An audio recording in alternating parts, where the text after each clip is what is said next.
क्या वाकई अगर उस संत का धाम ना होता तो आज विश्व को गूगल या फिर फेसबुक ना मिले होते। आखिर विश्व को इतने बड़े बड़े आइडियाज़ देने वाले धाम का राज्य क्या है? आखिर दुनिया भर में मशहूर इस दिव्य धाम के संत की पहेली क्या है? रहस्य की इन परतों को खोलने के लिए आपको पहुंचना होगा दिल्ली से 350 किलोमीटर उत्तराखंड के कैंची धाम, जहां नीम करौली महाराज में के धाम में आज भी विश्व भर से लाखों भक्त पहुंचते हैं। क्या वाकई में कोई ऐसी जगह हो सकती है जहां पहुंचकर आपको आइडियाज आने लगे, जहां जाकर आपके सोचने का तरीका ही बदल जाए और उस धाम में एक बार जाने के बाद आपकी पूरी ज़िंदगी ही बदल जाए? नमस्कार, बहुत स्वागत है आपका इस वीडियो में। मैं हूं मनीष कारेल और आज एक ऐसे ही रहस्य से हम आपका परिचय कराएंगे। आज आपको भले ही फेसबुक, गूगल और एप्पल के बगैर अपना जीवन अधूरा लगता हो, लेकिन क्या आप जानते हैं कि तमाम इन बड़ी बड़ी कंपनियों के आइडियाज भारत के एक मठ से निकले हैं? शायद आप नहीं जानते होंगे, तो चलिए आपको लिए चलते हैं उसी मठ में जिसका नाम है कैंची धाम। और क्या है इस धाम का रहस्य, आखिर कौन है नीम करौली बाबा और क्या है इनके चमत्कार, तो आइए जानते हैं विश्व को बड़ी बड़ी कंपनियों के आइडियाज देने वाले कैंची धाम की कहानी को। आगे बढ़ने से पहले आपसे एक छोटी सी रिक्वेस्ट है कि आप इस वीडियो को लाइक और चैनल को सब्सक्राइब जरूर करें। इसमें आपको 4 सेकेंड लगेंगे, लेकिन यह हमारे चैनल को आगे बढ़ाने के लिए बहुत ही ज़्यादा जरूरी है। तो चलिए शुरू करते हैं। देवभूमि उत्तराखंड, जिनके हिस्से में 4 धाम आते हैं, जहाँ बद्रीनाथ से लेकर केदारनाथ तक सबसे विशाल और पवित्र नदियों के उद्गम स्थल गंगोत्री और यमुनोत्री की आस्था की सरिता यहाँ बहती हैं। ऐसी दिव्य भूमि जिसे ऋषि मुनियों ने अपने तप बल से बसाया, जहाँ की सांस्कृतिक और भौतिक विरासत 2 हिस्सों कुमाऊं और गढ़वाल में बहती हैं। उसी कुमाऊं की पहाड़ियों के बीच शिवपुरी नदी के तट पर सर्पीले रास्तों के किनारे एकांत में एक आश्रम बसा है, जिसे कैंची जैसी सड़कों की वजह से दुनिया कैंची धाम के नाम से जानती है। जिस धाम को लेकर दावा किया जाता है कि इसने कईयों का जीवन बदल दिया। कहते हैं कि इंसान के जीवन में जब कोई लक्ष्य ना हो, जिंदगी जीने का कोई मकसद ना हो, तब वह या तो अपनी ज़िंदगी को बेमाने समझने लगता है या फिर ज़िंदगी का लक्ष्य खोजने लगता है, और यही खोज उसे अध्यात्म की ओर ले जाती है। और ऐसे ही अध्यात्म की खोज के कारण देश ही नहीं बल्कि विदेशों से भी कई श्रद्धालु यहाँ पहुँचे हैं, जहाँ छिपा है इस धाम का रहस्य। इसी प्रवेश द्वार से और उस द्वार से रहस्यमय लोक की तरफ जाने की यात्रा की शुरुआत होती है। इसी धाम के एक संत के जीवन की शुरुआत होती है, जिन्हें कोई साक्षात भगवान हनुमान का अवतार मानता है, तो कोई चमत्कारी महात्मा, किसी के लिए वो राह दिखाने वाले हैं, संत हैं, तो किसी के लिए सबसे बड़े आध्यात्मिक गुरु, और दुनिया इन्हें नीम करौली बाबा के नाम से जानती है। एक ऐसी दिव्य आत्मा जिनके चमत्कारों की अनगिनत कहानियां कैंची धाम के कण कण में बिखरी पड़ी हैं। ऐतिहासिक दस्तावेज बताते हैं कि बाबा नीम करौली का वास्तविक नाम लक्ष्मी नारायण शर्मा था। वो वर्ष 1900 में उत्तर प्रदेश के फर्रुखाबाद के अकबरपुर में जन्मे थे। उनका 11 वर्ष की उम्र में विवाह हुआ और उनके 3 बच्चे भी हुए। 17 वर्ष की उम्र में उन्हें दिव्य ज्ञान की प्राप्ति हुई और साल 1958 में उन्होंने अपना घर बार त्याग दिया। वह साधुओं का जीवन जीने लगे। इसी दौरान उन्हें कभी लक्ष्मण दास हांडी वाले बाबा तो कभी तिकोनिया बाबा जैसे नामों से भी जाना गया। इसी दौरान गुजरात के भवानिया मोरबी में तपस्या के बाद वह तलिया बाबा के नाम से भी मशहूर हो गए। लेकिन उन्हें लक्ष्मी नारायण शर्मा को नीम करौली बाबा का नाम मिला उत्तर प्रदेश के फर्रुखाबाद में एक रेलवे स्टेशन पर हुए एक चमत्कार से। एक बार बाबा ट्रेन पकड़कर कहीं जा रहे थे। पैसे और टिकट दोनों भी इनके पास नहीं थे, लेकिन टीटी इनका भक्त था, तो बाबा से कहा कि आप बैठ जाइए, कोई समस्या नहीं है।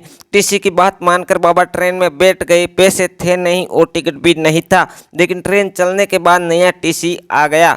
वो टीसी तो चला गया, लेकिन नया वाला टीसी ने बाबा के साथ में काफ़ी बदतमीजी की और टिकट नहीं होने के कारण बाबा को नीचे उतार दिया। बाबा ने काफ़ी रिक्वेस्ट की, लेकिन टीसी नहीं माना। बाबा नीचे उतर गए और करौली धाम के स्टेशन पर नीम के पेड़ के नीचे जाकर बैठ गए, लेकिन वो ट्रेन नहीं चली। बहुत कोशिश की, सारे इंजीनियर आए, चीफ इंजीनियर भी आए, सब ने अपनी बुद्धि लगा ली, लेकिन ट्रेन नहीं चली। वहीं पर अटक गई और वहीं की वहीं पर खड़ी हो गई। सारे अधिकारी आ गए, लेकिन कुछ भी नहीं हुआ। बाद में ट्रेन में बैठे लोगों ने बोला, आपने एक अपराध किया है। वह बहुत बड़े महान महान संत है जिनको आपने उतार कर नीचे भेज दिया, लेकिन टीसी नहीं माना। लेकिन ट्रेन में बैठी पब्लिक का प्रेशर ज़्यादा होने की वजह से टीसी घबरा गया। वो जाकर उस पेड़ के नीचे जो नीम का पेड़ था करौली स्टेशन पर उनसे माफ़ी मांगी और बाबा को फर्स्ट क्लास के डिब्बे में जैसे ही बैठाया ट्रेन चल पड़ी और तब से इनका नाम पड़ गया नीम करौली बाबा और यहीं से इनकी प्रसिद्धि होने लगी। इनके चमत्कारिक किस्से दूर दूर तक सुनाए जाने लगे। कैंची धाम के आधिकारिक दस्तावेजों के मुताबिक जब नीम करौली बाबा ने धाम बनाने की सोची तब महाराज ने अपने मित्र पूर्णानंद जी महाराज को बोला कि मैं एक धाम बनाना चाहता हूँ। तब मित्र ने कहा महाराज ये जमीन तो सरकारी है, हमने धाम बनाने नहीं देंगे। तब महाराज ने कहा कौन है जो हमें यहाँ पर परमिशन दे सकता है। तब मित्र ने कहा चौधरी चरण सिंह जी। तब बाबा ने कहा बुलाओ उनको। तो सब हैरान हो गए, लेकिन महाराज की महिमा कुछ और थी। दूसरे दिन ही चौधरी चरण सिंह जी वहां पर एक कार्यक्रम में आ गए और महाराज जी से मिले और कहा क्या चाहिए आपको। तो महाराज जी ने आश्रम के लिए जमीन मांगी और चौधरी चरण सिंह जी ने कहा जितनी जमीन चाहिए ले लो, मैं कल ही जमीन के कागज भिजवा दूंगा।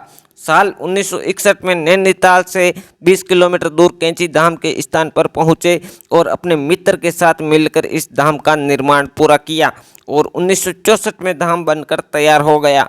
हर वर्ष 15 जून को धाम की स्थापना दिवस के मौके पर एक बड़ा आयोजन होता है जिसमें भक्तों के लिए भंडारा भी किया जाता है।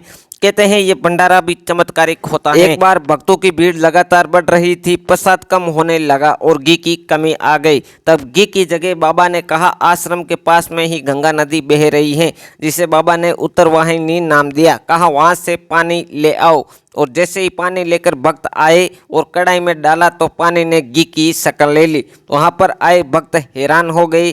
जब वापस घी का इंतजाम हो गया तब बाबा ने कहा वापस ये घी गंगा में प्रवाहित कराओ। माँ से प्रसाद लिया और माँ को ही वापस कर दो। जब बाबा नीम करौली जी महाराज का आश्रम बन रहा था तब भक्तों ने कहा कि बाबा इन पहाड़ियों के बीच कौन आएगा, यहाँ ना रास्ते हैं ना बिजली है, यहाँ बड़े बड़े पहाड़ हैं, यहाँ कोई भक्त कैसे आएगा, आश्रम के लिए ये जगह उचित नहीं है। तब बाबा नीम करौली जी महाराज ने कहा यहाँ भक्त नहीं बल्कि पूरे विश्व भर से भक्त आएंगे, वो भी चींटियों की तरह रेंगते हुए। जब मेरे हनुमान जी यहाँ विराजमान होंगे तब देखना पूरा विश्व यहाँ आएगा। और आज ये बात सत्य साबित होती है। वाकई में भक्तों का यहाँ तांता लगा रहता है और इसमें ज़्यादातर लोग अमेरिका, ऑस्ट्रेलिया, ब्रिटेन जैसे देशों से हैं। और इसमें भी भक्त बाबा का एक रिचर्ड नाम का व्यक्ति भक्त था, उसने विदेशों में खूब प्रचार प्रसार किया और रिचर्ड के माध्यम से ही एप्पल के मालिक स्टीव जॉब्स ने कैंची धाम का रुख किया और एप्पल का आइडियाज़ लेकर अपने देश वापस लौट गए और एप्पल को विश्व की सबसे बड़ी कंपनी बना दी। स्टीव जॉब्स ने ही मार्क जुकरबर्ग को कैंची धाम जाने को कहा। जब मार्क यहाँ आए तो वो भी एक यहाँ से आइडिया लेकर गए और आज फेसबुक इस दुनिया की सबसे बड़ी कंपनी है। गूगल जैसी बड़ी कंपनी का आइडिया भी इसी आश्रम की देन है। यानी यहाँ पर जो भी भक्त अपनी ज़िंदगी में निराश होकर आया वो कभी खाली हाथ नहीं लौटा। बाबा नीम करौली जी ने उसकी झोली में वो सारी खुशियाँ डाली जो उस भक्त को चाहिए थी। नीम करौली बाबा साक्षात भगवान हनुमान जी का ही रूप है। हमारी आपसे एक ही विनती है कि आप भी अपनी ज़िंदगी में परेशान हो गए हो तो नीम करौली बाबा के आश्रम में हाजिरी लगाने जरूर जाए। जय नीम करौली बाबा की, जय हनुमान जी की। धन्यवाद।